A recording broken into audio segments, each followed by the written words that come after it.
The Vel-Tari hegemony had ruled the galaxy for 12,000 years, and in all that time, nothing had ever truly surprised them. They had seen young species crawl out of their gravity wells with crude rockets and fragile hopes, blinking at the stars like newborn animals stumbling into sunlight for the first time. They had catalogued thousands of civilizations, welcomed hundreds into their great alliance of 42 species, and fought wars against those foolish enough to challenge the order they had built across 100,000 star systems. Fleet Commandant Yiserath had served at the border station Citadel Korvan for 214 years, and she had processed more first contact arrivals than she could remember. Every single one had followed the same pattern. A small ship would appear at the edge of hegemony space, broadcasting clumsy signals in languages that the translation engines would crack within minutes. Scanned, its primitive weapons catalogued, its tiny reactor measured, and its crew would be politely escorted to a diplomatic holding area where they would sit in stunned silence as they realized how small they truly were in the grand architecture of galactic civilization. It was routine. It was boring. Yiserath had not felt genuine surprise in over a century, and she had come to believe that the universe had simply run out of ways to shock her. She was sitting in her command throne on the upper deck of Citadel Korvan when the sensor officer announced the arrival. "Commandant, we have a new contact dropping out of faster-than-light travel at border marker 7, the officer said, his 4 eyes blinking at his display with mild interest. "Species identification?" Yiserath asked, without looking up from the report she was reading. "Checking the database now," the officer replied, and then paused for a moment before continuing. "Vessel from the species designated as humans, originating from a small yellow star system in the outer arm of the galaxy." Yiserath made a small sound of acknowledgement. She had read the long-range observation files on the humans. They were a young species, barely a few thousand years into what could generously be called civilization. They had only recently developed faster-than-light travel, and the intelligence analysts had classified them as a mid-tier emerging species with moderate technological potential and an unusual tendency toward internal conflict. "Nothing remarkable. Nothing worth worrying about. Begin the standard deep resonance scan," Yiserath ordered, "and open a diplomatic channel to welcome them to hegemony space." The deep resonance scan was the foundation of hegemony border security. Every vessel entering their territory submitted to it without exception. The scan was harmless but thorough, penetrating every deck and every system of a ship to catalog its weapons, power output, crew composition, and tactical capabilities. It was how the hegemony kept track of who carried what, and no species in 12,000 years had ever objected to it, because no species had ever had anything worth hiding. The scan beam lanced out from Citadel Korvan and struck the human vessel, which the translation engines identified as the THS Perseverance.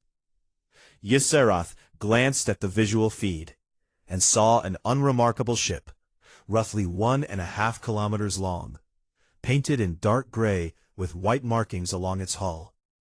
It was smaller than a hegemony capital ship, but larger than the usual first contact vessels, which were typically little more than modified exploration craft.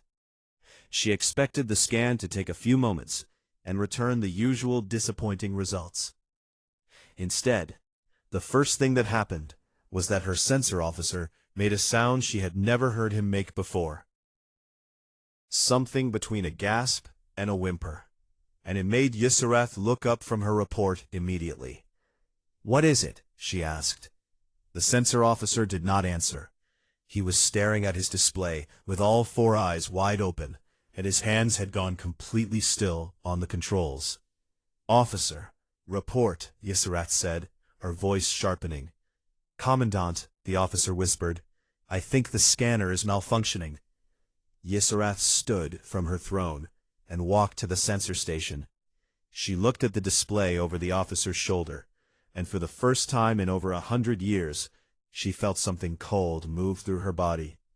The numbers on the screen did not make sense. The power output reading for the human ship's main reactor was so high that the display had switched to scientific notation, something she had only ever seen when scanning stars. The weapons count was still climbing as the scan penetrated deeper into the hull, already past 10,000 individual systems with no sign of stopping. The hull composition analysis was flashing error codes because the scan had encountered materials it could not identify. Alloys that seemed to drink in the scanning energy itself and refuse to give back clear readings. And the crew biosigns were registering at a threat classification that Ysarath had only ever seen in textbooks about extinct apex predators from the most dangerous worlds in the galaxy. "Run the scan again," Ysarath ordered, keeping her voice level through sheer force of will. The officer ran it again. The results were the same. He ran it a third time. The results were the same. Ysarath stood very still for a long moment, staring at the numbers as they burned themselves into her memory. Then she reached for the command console and entered a code that had not been used in Veltarhi military parlance in 4,000 years, for an extinction-class threat. The moment she entered it, every alarm on Citadel Korriban activated simultaneously. Red light flooded the command deck, and warning sirens howled through every corridor of the station. Officers who had been half asleep at their posts jerked upright in confusion and fear. Ysarath watched the scan data begin to auto-distribute to every hegemony military node in the sector, cascading outward at the speed of light to fleet commands and defense stations and early warning networks that had not received a genuine alert in living memory. She could feel the panic spreading like a wave through the communication channels, voices overlapping with questions and demands and disbelief. And out there in the darkness of the border zone, the human ship called Perseverance sat quietly in space, its running lights blinking in a slow and steady rhythm, completely unaware that it had just thrown the most powerful civilization in the galaxy into a state of crisis, into absolute chaos. On the bridge of the Perseverance, Captain Lena Okafor noticed the border station lighting up with active sensor sweeps and shield activations, and what appeared to be distress signals broadcasting on every frequency. She frowned and set down her coffee. "Did we do something wrong?" she asked her first officer. He shrugged. Neither of them had any idea that the answer to that question was about to reshape the future of every species in the galaxy. The war room of Citadel Korriban was a vast circular chamber buried deep in the heart of the station, shielded by layers of armor and energy barriers designed to survive a direct assault from an enemy fleet. In 200 years of service, Ysarath had used it exactly 4 times, and 3 of those had been drills. Now it was packed with every senior analyst and tactical officer on the station, and the air was thick with the sharp chemical smell that Veltar high bodies produced when they were terrified. The scan data from the human vessel was projected in the center of the room as a massive holographic display, rotating slowly so that every officer could see the numbers from every angle. Nobody spoke for a long time. Senior Analyst Fosrin was the first to break the silence, and he did so by stating what everyone in the room already knew, but nobody wanted to say out loud. "The scanner is not malfunctioning," he said quietly. "Accurate." "Then explain them," Ysarath ordered. Fosrin took a slow breath and began. "The main reactor aboard the human vessel is producing energy output equivalent to a small star," he said, pointing to the power readings with one long finger. "Our best capital ships operate on fusion reactors that produce roughly 1/200th of this output, and even those are considered marvels of engineering among hegemony species."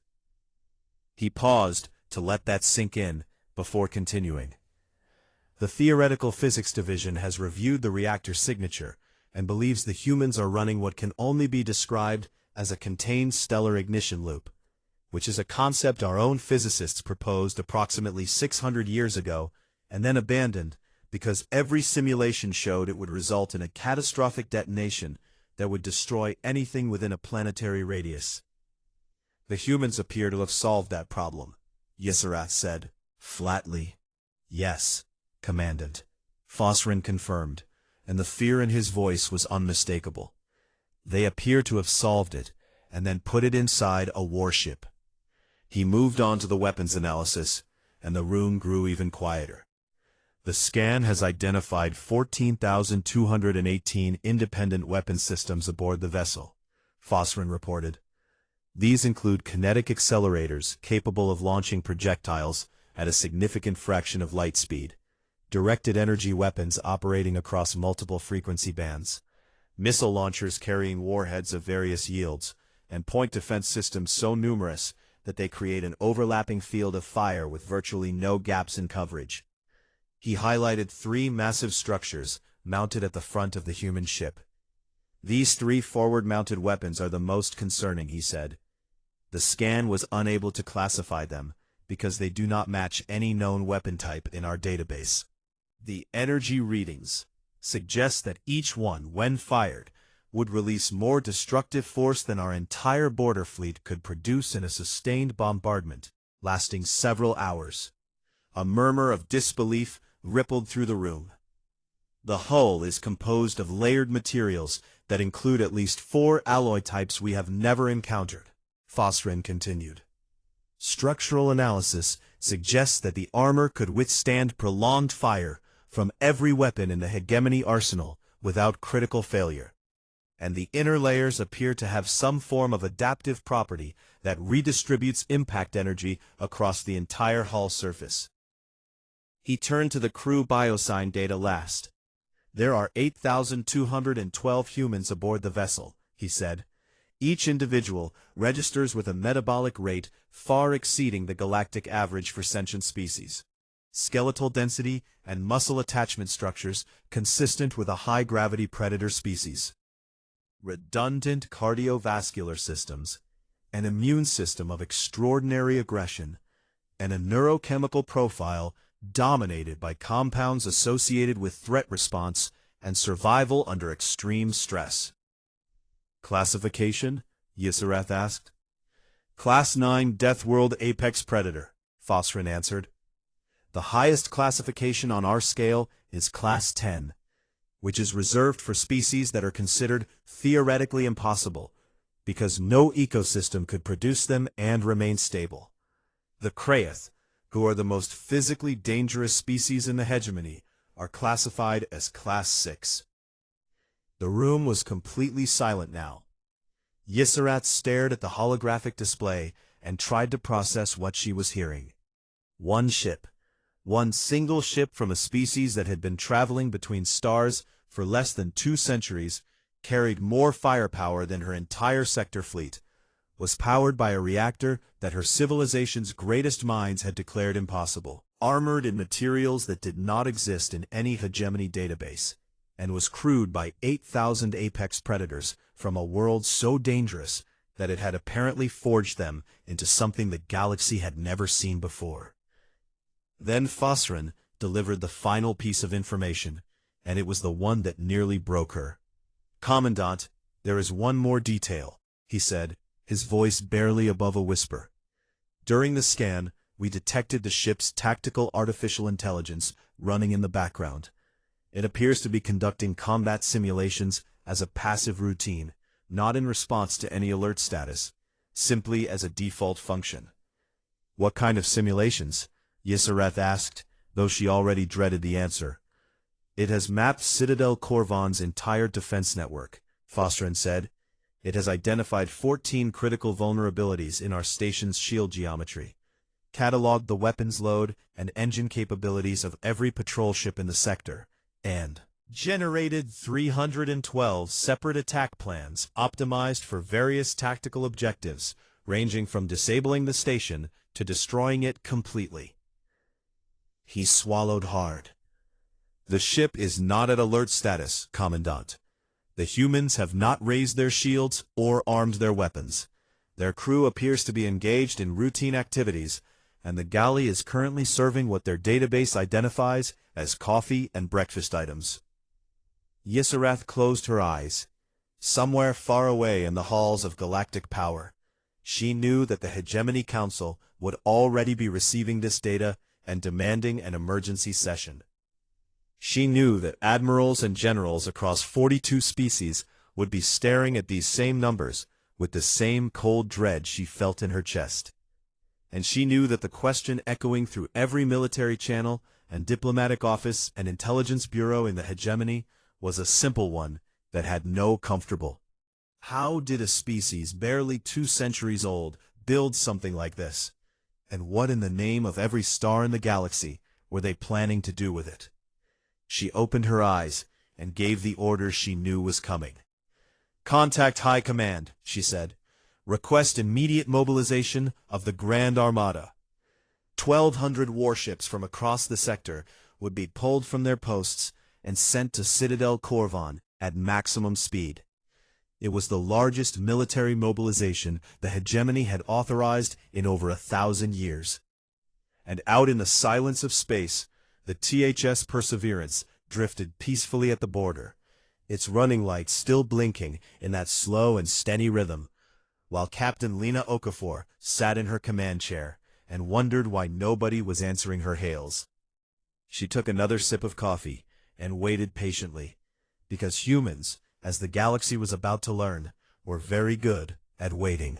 The Hegemony Council chambers were located on a massive orbital station at the galactic core, a structure so old that nobody remembered exactly when it had been built.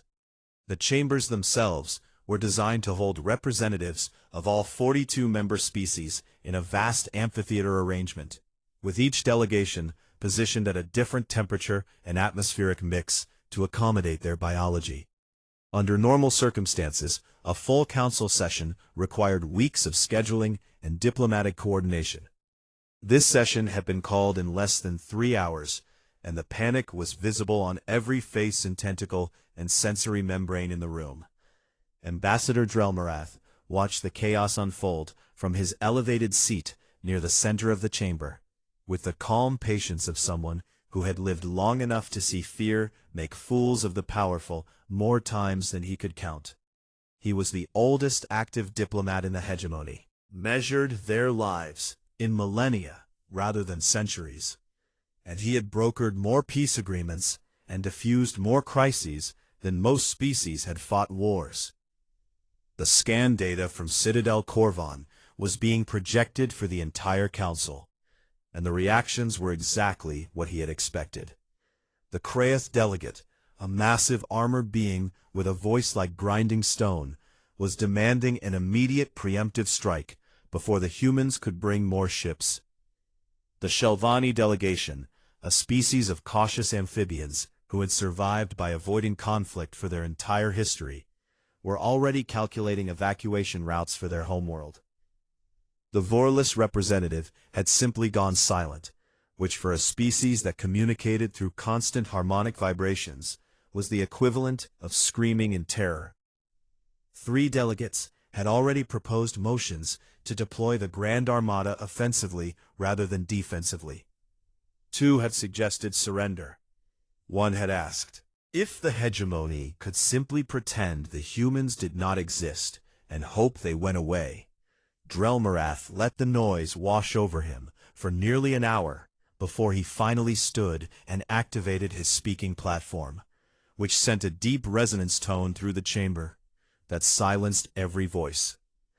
"Esteemed colleagues," he began, in a voice that carried the weight of centuries, "I have listened to your proposals and your fears, and I understand them all. But before this council commits to a course of action that could end civilization as we know it, I would ask you to consider something that none of you have bothered to examine."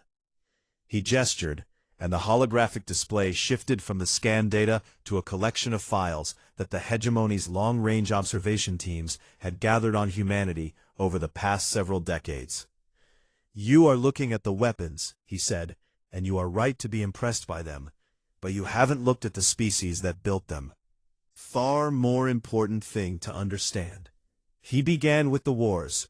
The display showed records of human conflicts stretching back thousands of years, a seemingly endless catalog of violence and destruction that made several delegates flinch. "They fight," Drelmarath acknowledged. "They fight with a ferocity and persistence that is difficult for most of us to comprehend. They have burned their own cities, poisoned their own land, split the very atoms of matter to use as weapons against each other." He paused and let the horror of that settle before continuing. "But here is what the intelligence reports always fail to emphasize," he said, and he changed the display to show something else entirely. "After every war, they rebuild. Not just their own cities, but the cities of their enemies. They pour resources and effort into lifting up the very people they were trying to destroy just years before. They create medical systems to heal the wounded on both sides, write laws to prevent the same wars from happening again, and when those laws fail, they write better ones." He showed them the invention of nuclear weapons and the treaties that followed, the creation of international courts and humanitarian organizations, the way humans would rush aid to nations they had been fighting just months earlier.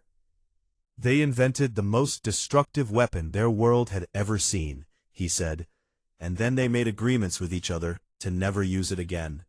And they have held to those agreements for decades, despite every reason not to."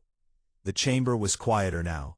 Drelmarath shifted to the data from the Perseverance itself, but not the weapons data, or the reactor readings. Instead, he showed the cargo manifest.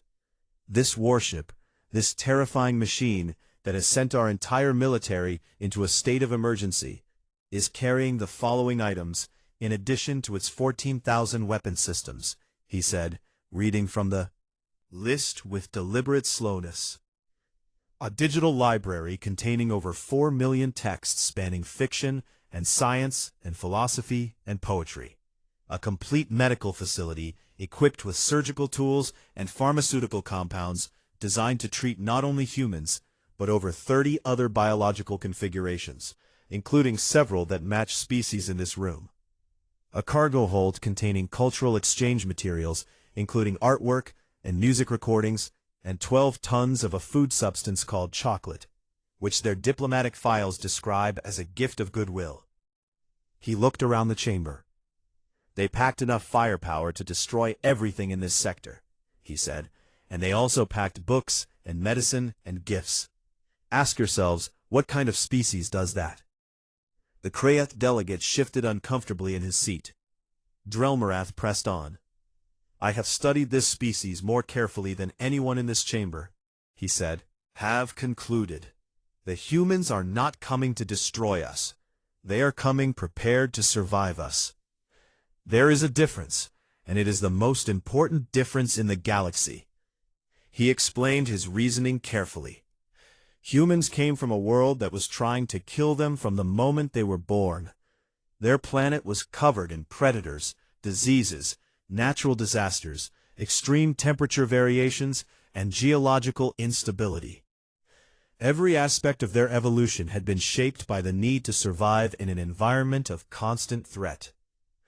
Their weapons, their armor, their terrifying warship, all of it was not aggression, but the deepest expression of a survival instinct, refined over millions of years, on a world that gave them no quarter. "They do not build weapons because they want to use them," Drelmarath said. "They build weapons because they are afraid of what happens if they cannot defend themselves. Every gun on that ship is a monument to fear." Bridge was completely destroyed. The humans had not been hiding these systems. They had simply been so deeply integrated into the ship's design that the scan could not distinguish them from the basic hull structure. The hegemony had scanned the Perseverance and found a monster. The humans had then voluntarily shown them that the monster was even bigger than they thought. And they had done it as a gesture of friendship. Drelmarath received this information during his address, and shared it with the council without commentary, allowing the terrible absurdity of it to speak for itself. The Grand Armada was now 12 hours from Citadel Corvan, and 1,200 warships were racing toward a confrontation with a single vessel crewed by beings who were simultaneously the most dangerous and the most confusing species the galaxy had ever encountered. Captain Okafor checked the long-range sensors and saw the Armada coming. "Coffee," looked at the wall of warships growing on her view screen, and said to her bridge crew with a calm that only a human could manage in such a moment, "Hail them, tell them we brought gifts." The Grand Armada arrived at Citadel Corvan like a metal storm rolling across the void of space. 1,200 warships dropped out of faster-than-light travel in staggered waves, each one taking its assigned position in a formation that stretched across thousands of kilometers. Battlecruisers and destroyers and carriers and heavy assault frigates arranged themselves in concentric arcs, their weapons charged and their shields at full power, creating a wall of military force that represented the combined might of 16 different species. At the center of the formation sat the flagship Wrath of Ages, a Kraith dreadnought nearly 3 kilometers long, bristling with weapons that had shattered enemy fleets in wars that most species had forgotten. And standing on its bridge, with his massive clawed hands clasped behind his armored back, was War Admiral Kethvun, Supreme Commander of the Grand Armada, and the most decorated military officer in the fleet. Hegemony. Kethvun was Kraith, which meant he was built for war the way a star was built for burning. His species stood 3 meters tall, covered in natural bone armor that could deflect small-caliber projectile weapons, and possessed a warrior culture so deeply ingrained that their children learned combat formations before they learned to speak. He had fought in 7 campaigns, destroyed 2 rogue fleets, and personally killed a creature that his people considered a god of battle. He was not afraid of anything. But he was looking at the scan data from the human vessel, and for the first time in his very long and violent life, he felt something uncomfortably close to doubt. He buried it immediately and turned to his tactical officer. "Status of the human vessel," he commanded. "Unchanged, Admiral," the officer reported.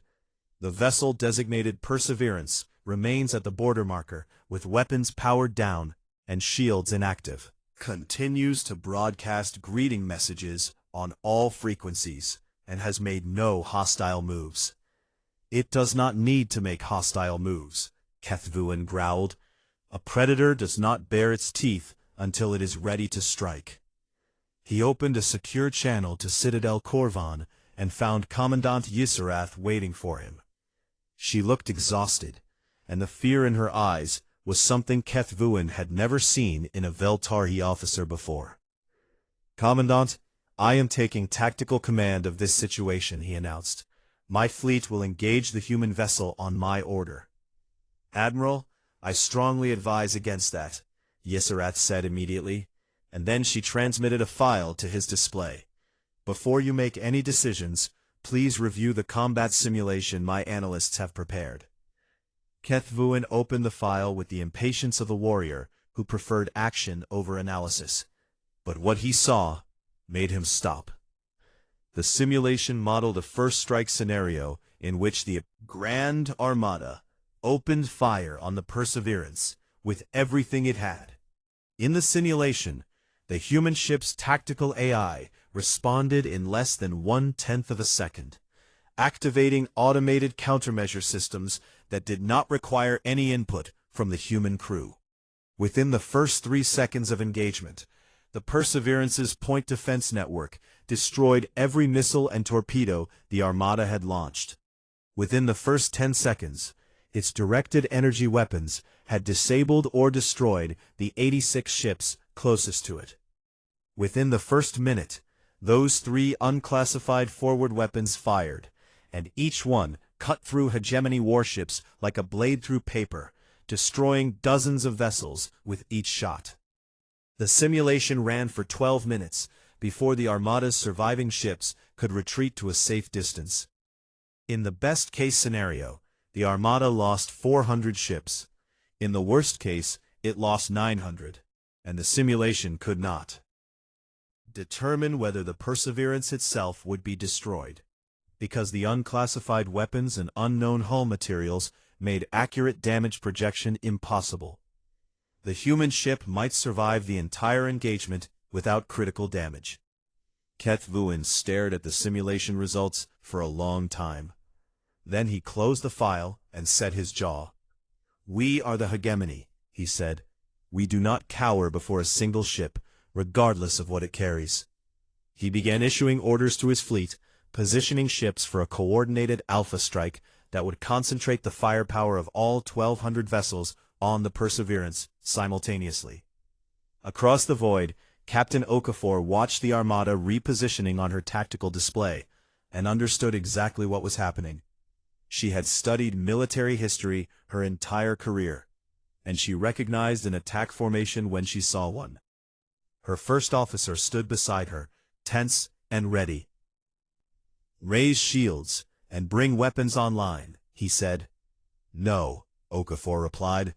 "Captain, they are preparing to fire on us." "I know what they are preparing to do," Okafor said, and her voice was steady, in a way that made her bridge crew look at her with something between admiration and disbelief. She stood from her command chair and walked to the center of the bridge. "All hands, this is the captain," she said over the ship-wide channel. "I am ordering a complete weapons shutdown. All 14,000 weapon systems are to be powered down immediately. Reactor output will be reduced to minimum levels. Shields will remain offline." The bridge went silent. "Captain," her first officer said carefully, "if they fire on us with our weapons down and shields offline, we will not survive." "I know," Okafor said. She looked at the view screen, where 1,200 warships were pointing their guns at her ship. Here. She thought about the mission briefing back on Earth, where the Admiralty had told her that this was the most important voyage in human history. She thought about the photographs of her daughters that hung in her quarters, and the letter she had written to them before departure that she hoped they would never have to read. She thought about every war humanity had ever fought, every peace they had ever built, every time they had chosen to reach out a hand instead of raising a fist. And she made her decision. "Open a channel," she ordered. "All frequencies, all languages our AI has decoded. Unencrypted. I want every ship in that fleet to hear what I am about to say." The communications officer opened the channel, and Okafor spoke. "This is Captain Lena Okafor of the Terran hegemony ship Perseverance," she began. "I am speaking to every ship in the fleet before us, and I am speaking honestly, because my people have learned through centuries of painful experience that honesty is the only foundation that peace can be built on." She paused and took a breath. "We know what your scans told you about our ship. We know you are afraid, and you have every right to be. We looked at ourselves through your eyes, and we understand what you see. You see a weapon. You see a threat. You see a species that should not have been able to build what we have built. And you are wondering what we intend to do with it." Her voice carried across the void and into the bridges of 1,200 warships, where officers and crew members of 16 different species listened in absolute silence. "Where we come from, everything tried to kill us," Okafor continued. "The weather tried to kill us with storms and floods and ice that covered our world. The animals tried to kill us with teeth and claws and venom.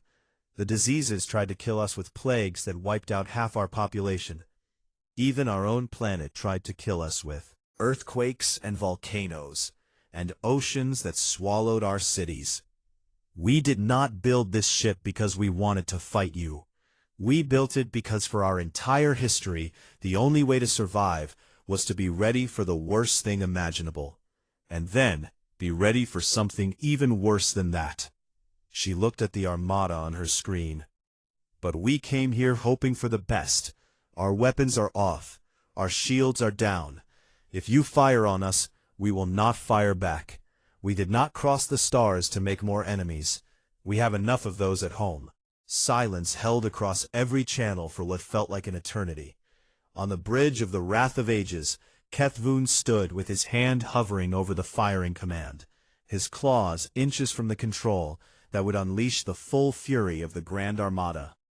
He had heard every word the human captain had spoken, and something about her voice had cut through his warrior instinct in a way that no weapon ever had. Bluffing. He could hear it in the steadiness of her words. She had genuinely ordered her ship defenseless in the face of 1,200 guns. and she had done it not out of weakness, but out of a kind of courage that Kethvoon had never encountered before. It was the courage of someone who would rather die proving they came in peace than survive by proving they came for war. Across the Armada, something began to happen that Kethvoon had not anticipated. Junior officers on ship after ship began powering down their weapons. Not by order, not by protocol, but by choice.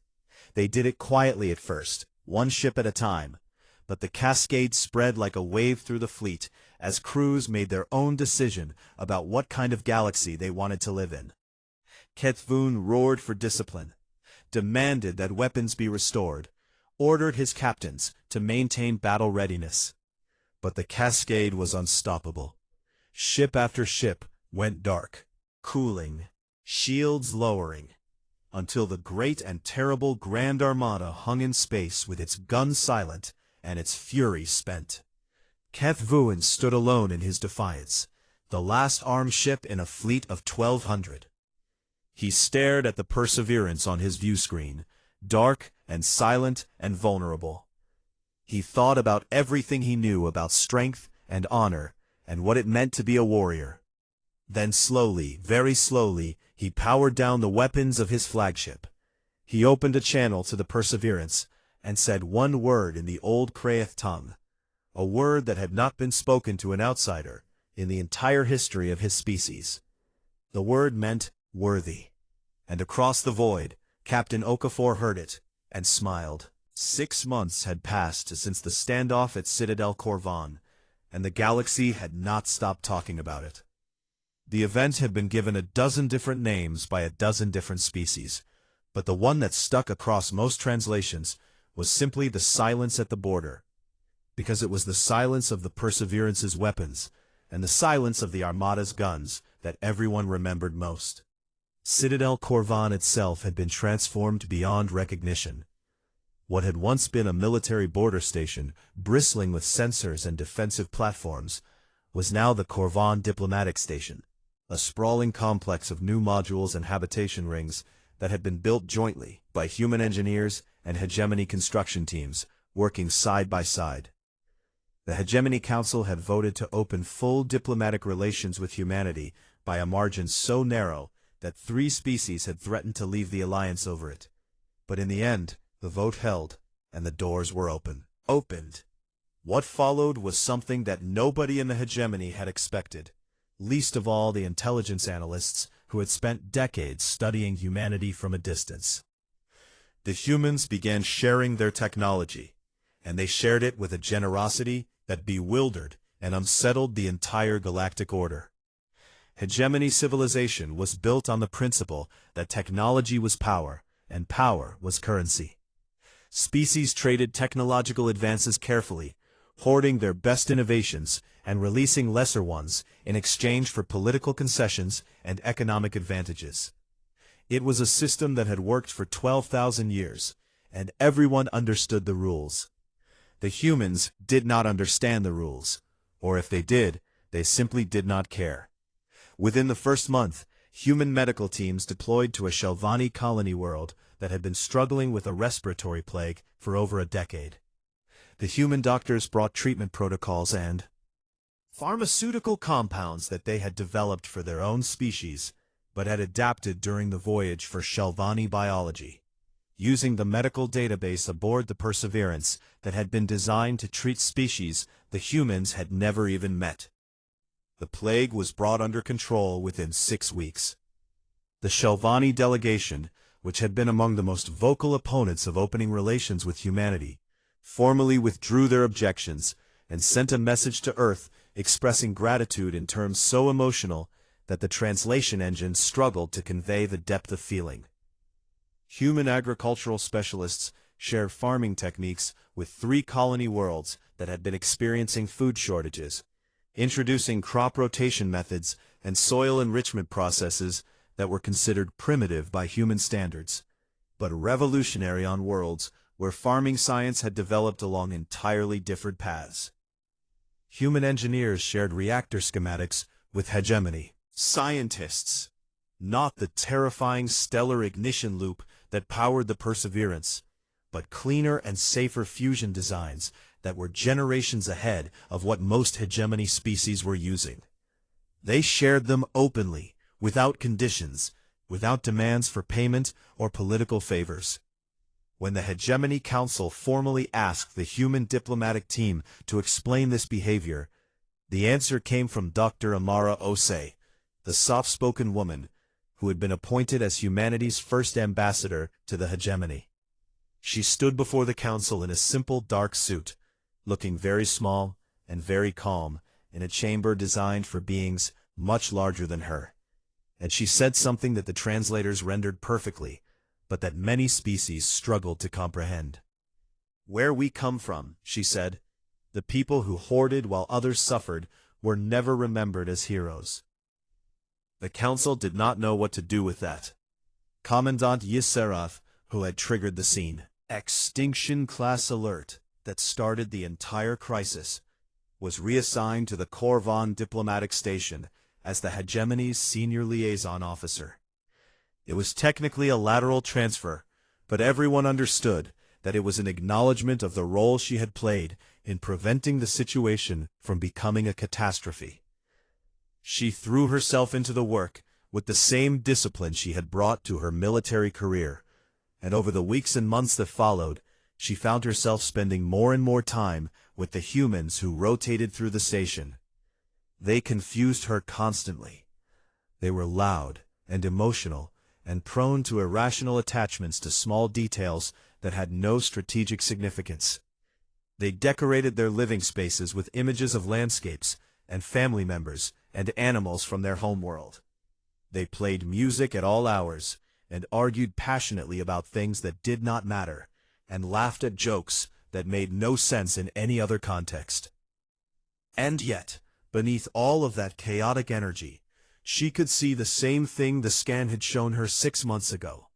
A species forged in the worst conditions the galaxy could produce, carrying the weight of their survival in everything they did.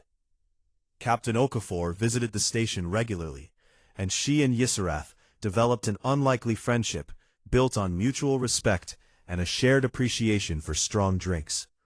One evening they sat together in the observation lounge of the station, looking out at the stars, while sharing a bottle of something the humans called whiskey that burned in a way Yiserath found strangely pleasant. "I have to ask you something," Yiserath said, "and I have been wanting to ask it since the day your ship arrived at my border." "Go ahead," Okafor said. "Your ship," Yiserath began. "The weapons, the reactor, the armor, all of it. You are the most powerful species we have ever encountered, and it is not even close. Have conquered us. You could have taken the hegemony apart piece by piece, and there is nothing we could have done to stop you." She paused and looked at Okafor with eyes that carried 2 centuries of military experience and 6 months of genuine confusion. "Why did you not do it?" she asked. "Why do you not conquer when you so clearly can?" Okafor was quiet for a long time. She swirled the whiskey in her glass and stared at the stars, and Yiserath could see something old and heavy moving behind the human's eyes. "Because we have seen what conquest looks like," Okafor said finally. "We have done it to each other, over and over, for thousands of years. We have conquered nations and enslaved peoples, and built empires on the backs of those we considered lesser. And every single time, without exception, the conquerors eventually realized the same thing." She took a drink. "You can take a world," she said, "but you cannot hold it. Not really. Unless the people there want you to stay. Every empire we ever built crumbled from the inside because the people we conquered never stopped fighting, never stopped resisting, never stopped remembering what was taken from them." She looked at Yiserath and said, "We got tired of learning that lesson the hard way. So we decided to try something different. We decided to show up with the biggest stick anyone has ever seen, and then ask very politely if anyone wanted to be friends." Yiserath made a sound that was the Valtarhi equivalent of a laugh. "That is either the wisest strategy in the galaxy or the most insane," she said. Probably both, Okafor admitted with a smile. 3 weeks later, a new species arrived at the border.